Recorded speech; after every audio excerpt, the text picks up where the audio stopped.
Okay, hello, welcome back to another video. It is day 24 of the Will Taylor Chess Christmas calendar. Consequently, it is Christmas Eve. That is right, Christmas Eve is a consequence of my YouTube channel. My YouTube channel is in fact ontologically prior to the birth of Christ. Before we get into the video, I should address that I have not just escaped from prison. I'm in fact wearing this sick diesel jumper. Yes, please. And yesterday I found myself on 23:33 with great expectations. Oh, Dickens reference there. For today's game, so we're going to create a game. We're going to go exclusively to higher rated players, and then we're going to see what we get. Okay, at 22:47, let's start with e4, of course, and I'm going to go for this Black Mar gambit with knight to c3 here, and then f3, and then a nice queen f3 will be the rider gambit. Okay, what are we going to see here? Queen takes, bishop e3. Oh my lord, please go for this. Castle to defend this. Oh, my queen. Oh, You take this, checkmate there. This is known as the Halasar trap. I don't know if I've ever got this before. I've been playing the Rider Gambit for so long, desperately hoping to get this. Knight a6. I'm pretty sure we can just take this here, no? Right? We must be able to. Oh my lord. We hit the rook. We hit the knight. You go like this. Oh. A queen sack. A queen sack on b8. Precisely like the opera game. In 1858 at Bellini's opera, Paul Morphy won with queen takes b8. Now this was in a completely different position. However, the same notation, queen takes b8 check. Forcing a knight to capture, by the way. Same thing as the opera game. And then knight c7 checkmate.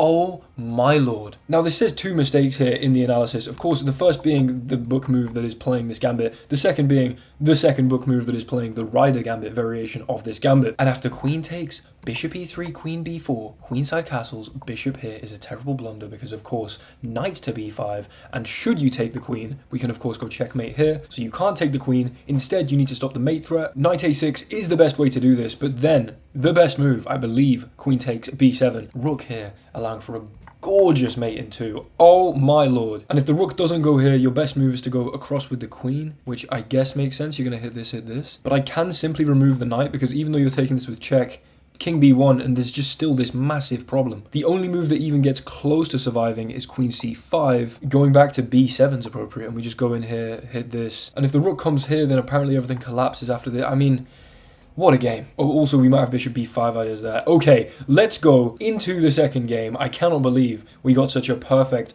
gorgeous queen sacrifice of a checkmate with a knight. I mean, come on. I've legitimately been playing that gambit for, must be 2 years now, without once getting that Halasar trap. However, a Christmas miracle, of course. It's Christmas Eve. Why the hell not? e4, baby. We'll play a little a3. Oh, this could be. Okay. I was thinking this could just be an absolute day of just gorgeous romantic prep, but unfortunately, I might still go for this actually. Might still go for a wing gambit-esque thing. Not quite as prepared in this kind of line as if they'd gone for this immediately. But c3 and d4 must still make some sense. I mean, we've got a very nice center. We get the open a file. We can put a bishop on d3, castle kingside, of course. I mean, the queen side is looking maybe not so safe for castling prospects. Do I push past? I don't know. I'm going to start with castling. I don't think I want to push past immediately. If you take, I can take. It's kind of the point of having a pawn on c3, I guess, is that we bolster this. Now, I don't think you want to take here. Okay, they just move the knight. I don't know. I don't love this. How am I going to get some play going on? Let's play bishop a3. This is kind of vaguely Benko Gambit-esque in the sense that we sack both of these pawns and then get play via a3. I might go knight d2 and look to come here and I guess tickle this as an option. Could you push it? Maybe this might hang though, I don't know. So they move the bishop. I think I will h3 takes, yeah. You know what? This is going to be the moment at which I'll choose to play d5. We're going to lock this here and maybe keep putting pressure on it, or just swing over in general to the queen side, I think. Wow. Is that a move? Here. You move the knight. I could recapture. I don't love that, but also I need to move, and I kind of want to do something a bit freaky and dynamic. I guess I could just play h3, but then here, and do I want to play h5? You know what? Freaky and dynamic it is. I think we win back the pawn should you take here, because you surely don't want to let this hang. Oh no, maybe you can take like this. And then my bishop's hanging, and there's a rook. Okay, this was maybe extremely foolish. There's a massive chain of captures that my opponent can go on, and actually, yeah, okay. So you know what?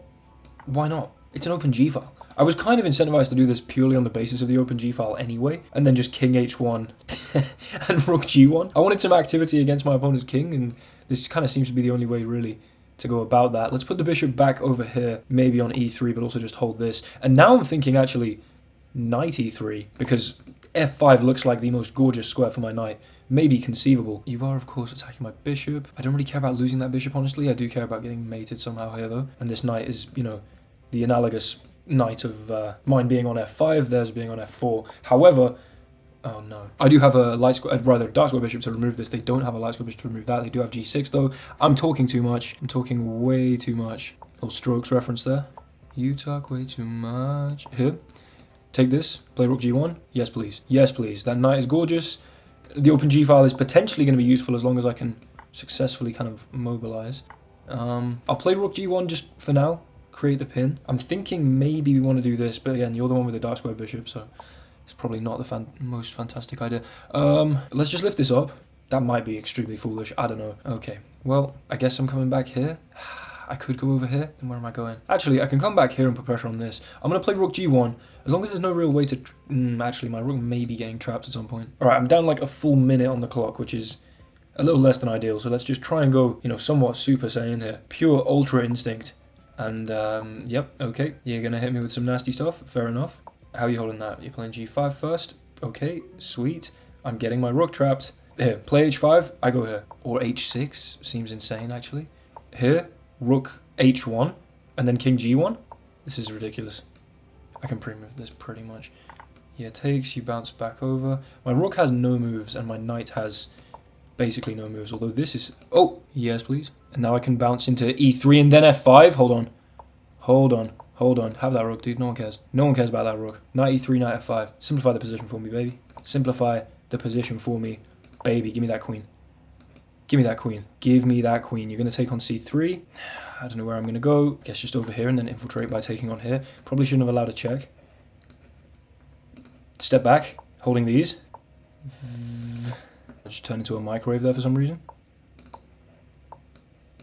Slide over this way. Got to get the queen in. Have to get the queen in. Simply must get the queen in. Simply must get the queen in.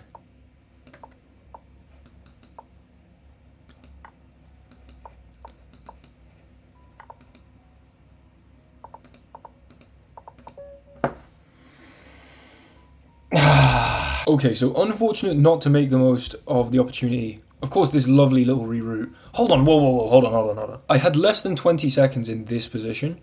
Somehow then, ingenious counterplayed my way to a completely winning position, and then actually built my advantage for the remaining moves. And then it was only at this point, with 3 seconds left, where after queen h6, my queen was actually trapped. More accurate would have been queen h5 to maybe be entering in here. Then if, you know, rook h7, probably we have this check. Sorry, excuse me, we have this checkmate.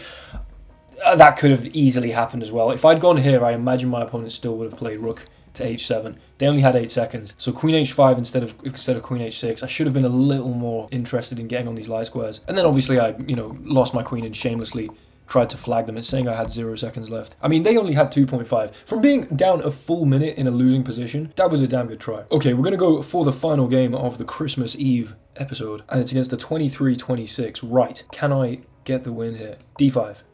And then e5. And then knight c6. Okay, we're playing very classical stuff. I'm going to go here. I shouldn't have actually allowed the opportunity for that, but oh well. Then I guess I'm going to play this. I would love it if they took. Absolutely love it if they took. It doesn't seem they're going to. Castle. Now if I take here, you take with the knight, this hangs, so I guess you have to take with the pawn, which maybe actually seems like it makes sense for me to open up this d-file where I've got so much firepower immediately, but also maintain the complete closure of this bishop. I guess I might trade off the bishop though, who knows. Actually, I know, I'm almost definitely going to do this. Yeah, bishop here. Why not? Get rid of that bishop. You've got extremely weak light squares around here, just structurally speaking. You know, h3, f3, d3, like none of these have any defenders, nor can they have any defenders. Now I'm going to go for this g5 approach and maybe look at using g6 as a conduit through which to access f4. Okay, I mean full send, you know, an absolute full send towards this king side. I do really like knight g6 as an idea. Yeah, of course, I bring the rook there. Okay. Is there going to be something like this? That might be a bit uncomfortable. Maybe I should have moved some of my pieces. I guess I'm going to go here. If you do this, I mean, I just said that was going to be the move. Why didn't I go here? It's h3. Just take a little step back, I guess. This is the pressure I'm feeling over here isn't ideal. I'm imagining some kind of queen b5 might cause me a massive headache. I don't want to have to play b6, but I might damn well have to. Queen b5, what do I do? It will have to be b6, I'm pretty sure. I'm not really seeing anything else. And then I... Damn. Why did they play the move I didn't want them to play? Oh my lord, use your brain, you div. Okay, b6 just blunders the game immediately. Which means I might not be very long for this game. Am I just lost already? Rook here, rook here. Oh no, excuse me, rook here. Here. Oh my lord, I might be dead lost. In fact, I'm almost certain I'm dead lost. How did this happen so quickly? I guess I couldn't remove this knight there. Wow, I'll take here, let you take here. And then maybe try and hide with knights and cocoon myself like that. I don't know, man. I do feel like all my pieces are going to hang and I'm definitely mated, but unless I'm being a complete idiot, this seems like my best try. Because I was being a complete idiot in suggesting that b6 was a move. Obviously, just check here and then mate. A very simple mate into. Okay, they do bring the rook here. I was thinking I could do this to prevent you taking here. No. They could also probably sack the rook, but they just have check there. This is the worst position. How the hell have I ended up in such a terrible position? This is ridiculous. Here, and I'm going to lose my queen. What? I don't know. An absolute Hail Mary there. They just go check. I'm dead lost. I'm just going to resign. What the hell? I think after that first game, the universe may have just felt the need to punish me brutally forever, dreaming that I could, win a game in the manner that I did in the first game and then continue to see success for the rest of the episode. I just got completely outclassed. The thing is, I was doing very well here. Takes, bishop h3, making this trade. g5, massive blunder because of knight b5. h5, massive blunder because of knight b5. Here, massive blunder because of c5. Yeah, this whole time just knight c5 and then queen b5. That was it. That's the whole idea. If I'd stepped back this way, they wouldn't have had the tempo to come in so quickly. I really just didn't believe that this and this was actually that convincing. In general, two pieces don't really have the power to just mate by force against like a bunch of pieces. But my pieces were so poorly configured that it just ended up being, queen here was stupid. I said knight c5 and just played it anyway.